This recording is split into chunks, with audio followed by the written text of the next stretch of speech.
don Allah a sa mutane wanda za su ci zaɓe, ba wai 'yan uwanmu ba ko ƙannenmu.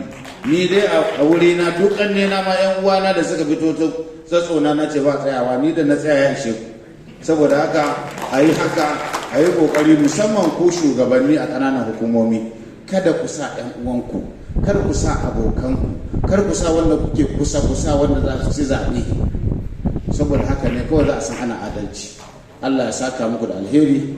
Ba abin da zan ce wa mutanen Gamawa da Zaki da Itas ga ɗau da jama'ari.